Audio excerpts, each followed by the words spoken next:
Hi, Anna. Morning. Hi. I'm here with Anna Bilych from Les Amis, if I pronounce it correct. And Anna is the founder and CEO. And Anna, thank you so much for attending this short conversation. As I said, this is for helping other founders to understand a little bit from you, from your journey, and perhaps you can give some advice or guidance for them to struggle in this startup life. I am follow you for some years, so you have been quite active in the ecosystem, not only the Web Summit when we met at first time, but around Europe. And I just would like to ask you to give us a short introduction about you, Les Amis, and what you have building so far. Absolutely. So my name is Anna. I'm originally from before Lesami, I was working in startups and also big tech. I was a product manager at PayPal, and basically whole my tech career was a product manager mainly. And then 4 years ago, we started Lesami, and Lesami it's a social app that connects people through RL. Okay, and Anna, I heard once that you mentioned that this is the post Facebook era, right? So this connection, new way of connecting with people, like the post Facebook era. So what's this post Facebook era from you? Absolutely. So basically, as you may remember, like 10 years ago, there were like Facebook was very popular, and there were like so many Facebook groups for every kind of, I don't know, hobby or people like, I don't know, people living in Dublin or women in London and so on. And this was very popular, and that was something that connected people. Now, Facebook lost its appeal and nobody is using it anymore. But there were like a point when there's like no new platform coming up to somehow connect people because, for example, Instagram is not connective or like Snapchat and so on. It's basically just a social media when people are posting photos, but its mission is not to like truly connect people in real life. And that's something what we do. Yeah, and you mentioned also that you we cannot make friends by swiping like Tinder, right? So this immediately way of thinking that we have now. So okay, but what's the real problem that you are trying to solve with the zombie? So it's not only for women, right? So The problem is not only for women, but right now, let's admit it's only for women. And problem, of course, loneliness. And now, especially after COVID, the loneliness epidemic became even more real. And now, for example, Japan and UK already have Minister of Loneliness from, like, for example, in UK, they got this position in 2018. And also last year, US said that now we're living through the loneliness epidemic, which will cost our economy more than $1 trillion by 2030. okay, in terms of mental health or depression, Is it? and how do you explore different countries with Les Amis? You are in Barcelona right now, but you are running in different countries. So how do you do to manage this? Anna is like you are personification of Les Amis. So you cannot be in different countries at the same time. So how No. do you manage to do that? So yeah, of course, like the first city that we opened in was Barcelona, but right now we are in 10 countries in total, most of Europe, and also we launched in US last year. And of course, me is not everywhere. And the question is, of course, it's about the infrastructure and automatization, about the automatization and optimizing the processes, because of course, when there's something connected to IRL, then there's like a lot of like ops and there's a lot of questions about the quality and so on. And we build a lot of processes how to easily track it without hiring more and more people in the same time when we open more and more cities. So, for example, right now, we have absolutely the same number of people in the team as we had like 2 years ago when Lesami was just like 4 cities.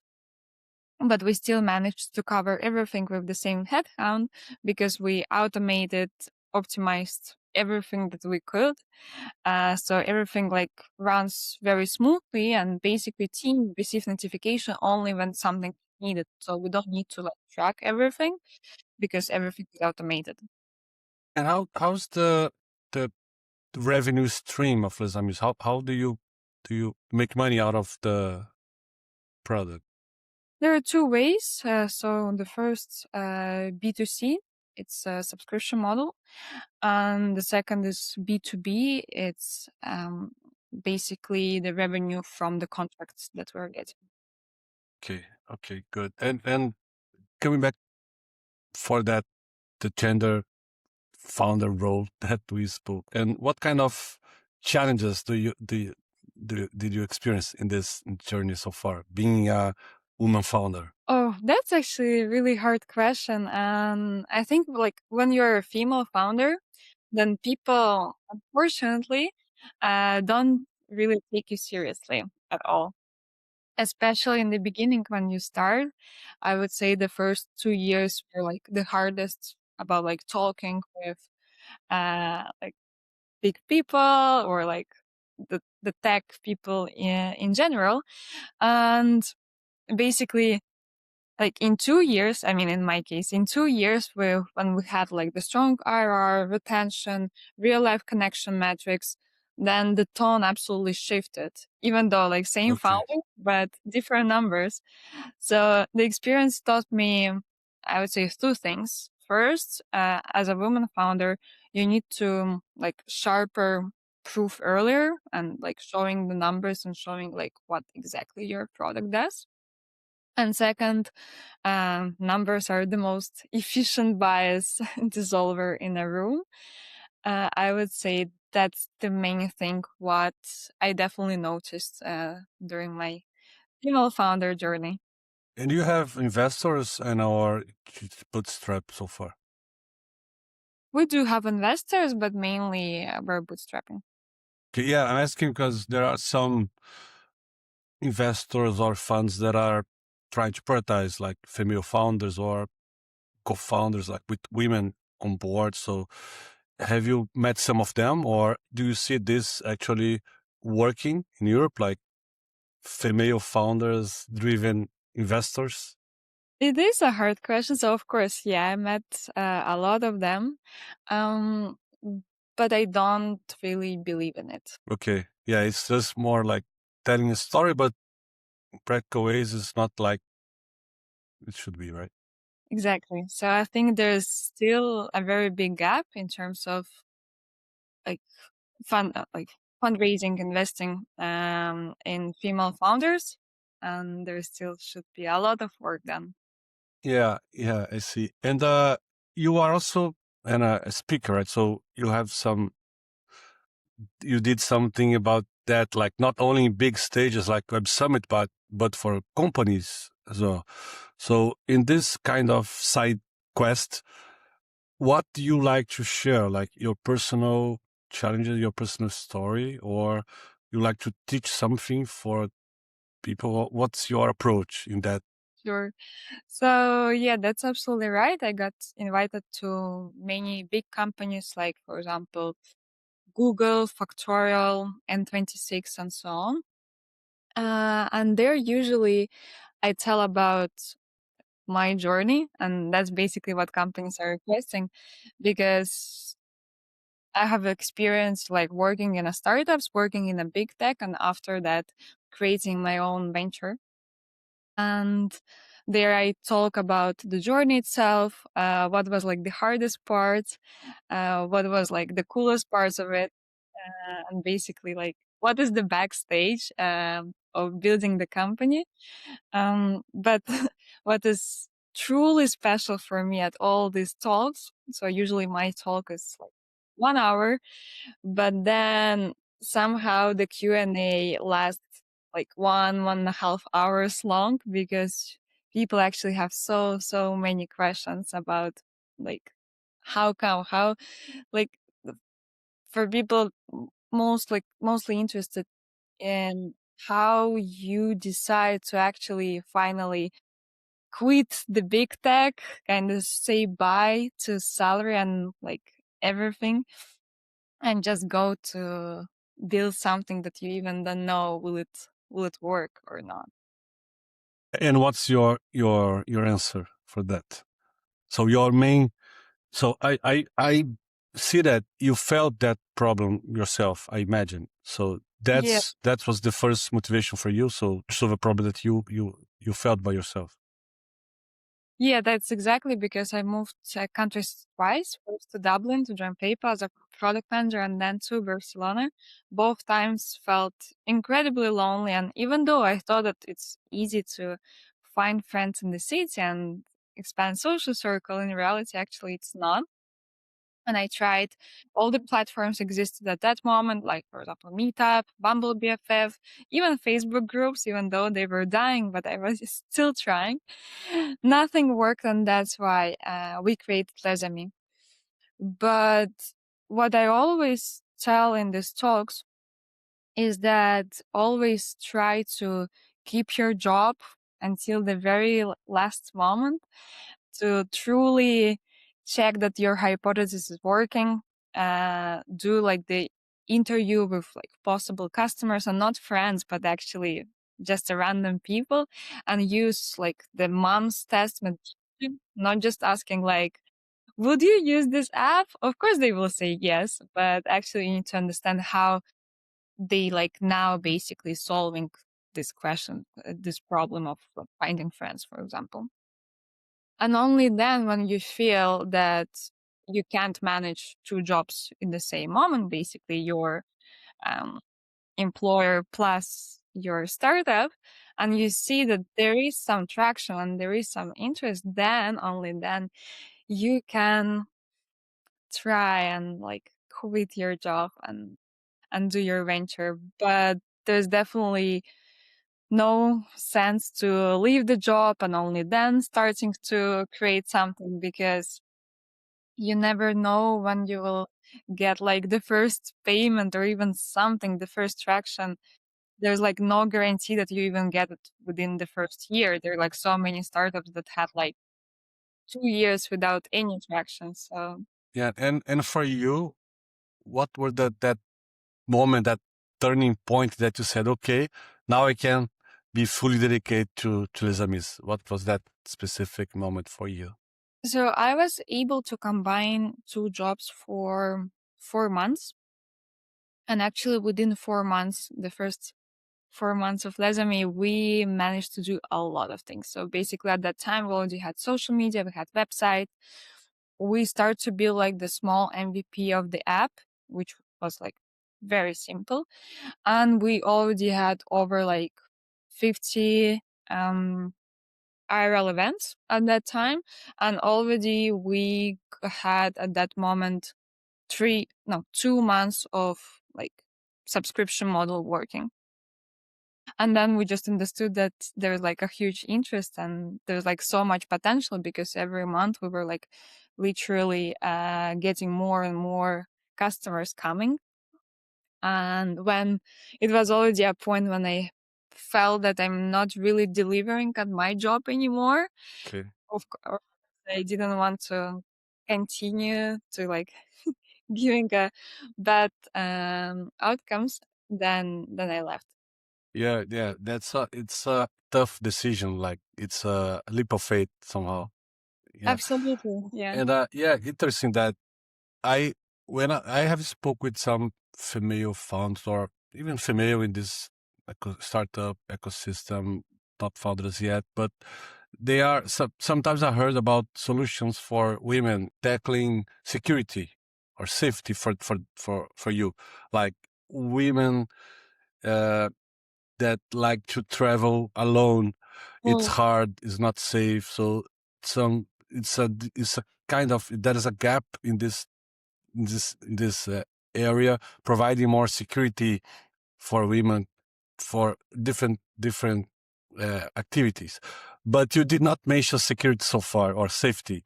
But this is something that is also included in your vision.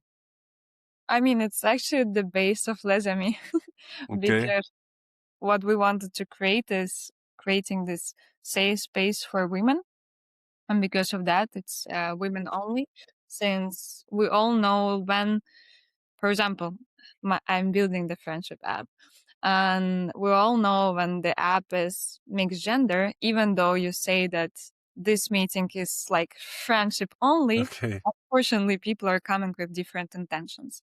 We wanted to totally remove it. That's why it's women only. And also to like join Les Amis events and join the app, in general, you need to apply first and you go through the application process.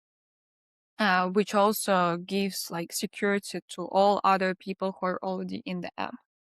So, and we are not planning to remove it because it truly creates the safe space, and that's actually what is like the driver of such a high retention that we have right now. Because, for example, the let's say the industry average for B2C apps that are similar to us is 3 months retention is 35%. Okay. In our case, 3 months is 86%, which is almost 3 times better than everything else. Yeah, it's easier for your customers to create that bonds. So Yeah. together they trust each other. So it's create a group of people. Yeah, it's interesting. Do you have? I'm not sure which countries are you so far, but you you may find some difference between different countries in terms of acceptance, or even so this is not going to work in Brazil or whatever because of this culture aspect. Have you seen something like that, or you feel that you can roll out for any country? To be honest, like if you ask me this question, like for example, 3 years ago when we had only Spain, uh, I would tell you like, yeah, I think that there is a difference. Now we have like 10 countries in total, US and Europe, like France, Spain, Germany, Sweden, Switzerland, and so on, like literally almost everything. And I can tell that there is actually no difference. The problem Okay. of homelessness is absolutely the same in all countries. And like people are just coming with the same intention and with like the same, I don't know, they want to meet friends and they want to expand their social circle. So I think there is definitely will be more, let's say, interest or the cities where the loneliness are with the highest level. For example, Japan is one of the most loner country in the world. But in general, all cities that we have, they're quite the same. Okay. So your in terms of goal for you and Lism, what's your vision for the future? So what's your dream for Lism? So Sure, like definitely continuing what we do. And I would say, of course, we want to be in all cities possible. So basically, you with your membership, you can meet people wherever you are in the world. And for example, we want to make the feeling that when person, I don't know, moves to the new city, they don't ask like, how do I meet people? And thinking about the solution, they just open Les Amis app and they will find friends. okay, nice. And Anna, uh, you mentioned that you worked in two jobs for a while, for 4 months, and then you decided to Yeah. fully dedicated to Les Amis. So, but you, it's hard for you to be a first-time founder and female founder. And so, in terms of work-life balance in this life of being in different countries, and what, how do you feel? So, how do you manage to? I know that's something that you also talk a little bit about this. How do you manage to have good work-life balance?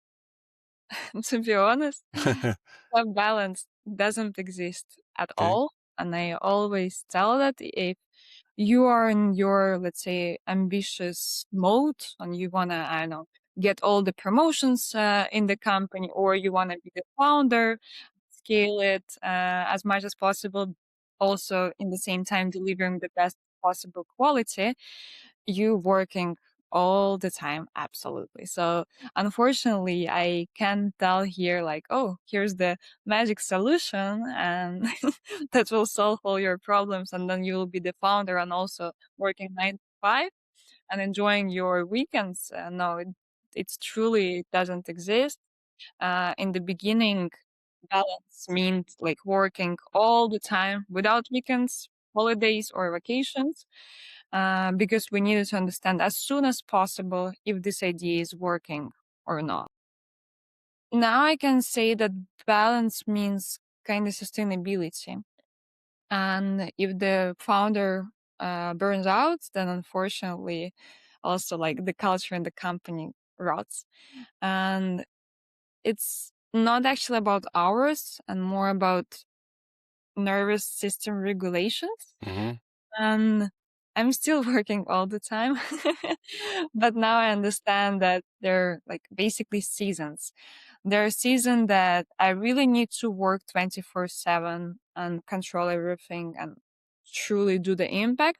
And there are also the time when the team can manage most of it by themselves. And I kind of give myself some time to release stress and so on. But Yeah, enjoy. yeah, it's good. And also, if you like what you do, so if you like your work or you are deeply connected with the problem that you are trying to solve, so easier to work with happiness. So at the same time, this Absolutely. I mean, if you hate what you do, the first or especially second burnout will definitely kill you.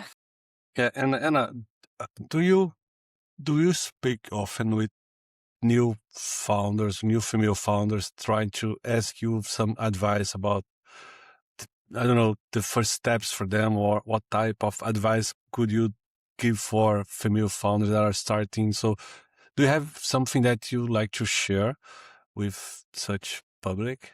Yeah, absolutely. I would love to say that unfortunately, women especially, but actually this problem has absolutely everybody. But especially women, they experience imposter syndrome. And very often they think that, oh, I became a founder, but I feel that I'm not in the right place in terms of like, I'm not experienced enough or I'm not ready yet or something, something, something. I want to say that if you started it, if you believe in your idea and your startup, you're already in the right place.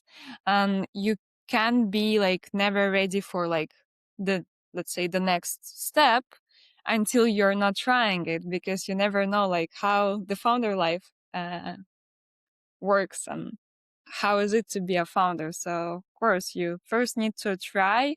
You kind of do it, fake it until you make it, in terms of you took the new role. Of course you don't know everything that this person should know, but it takes with time to be, let's say, a good founder. But good founders don't exist. It's Yeah, all yeah, trying, exactly. failing, celebrating, then failing again, and so on. Yeah, yeah, perfect. And thank you so much. Yeah, I like to close this around around 24 minutes and a little bit more. And I just like to thank you so much for talking to me and to give me this time. I hope to see you in the Web Summit, Portugal, if you come. And I also wish you all the best with Les Amis. I really like the problem that you are like to solve. It's much more than just creating new friends, but it's like loneliness or depression, mental health is much bigger. Actually, as you are trying to, if I may say, like deliver a big social impact at the end. For me, it's really important, and it's very good to see you trying to deliver that. Especially actually now, within the last 2 months, we see a lot, like actually the big shift with like AI, not in terms of the job, but actually in terms of the people. Right now, people start to become sick of AI because they see AI generated Hmm. LinkedIn posts, AI generated photos, AI generated videos, and everybody wants to go like in real life to really speak with the person, because now you never know, is it like the agent and like this influencer, is she real or not? So they want to meet in real life to see the true like person's emotion, body language, and actually meet in real life. So now AI will change a lot, not only that you can be like much faster and work much faster, but actually also you will really want to Yeah. meet offline. Yeah, coming back to the basics in the Mhm. human relationship, right? Exactly. Okay, Anna, thank you so much and all the best for you. Thank you. Okay, Thank you, thank Luis, and you. thanks for the invitation.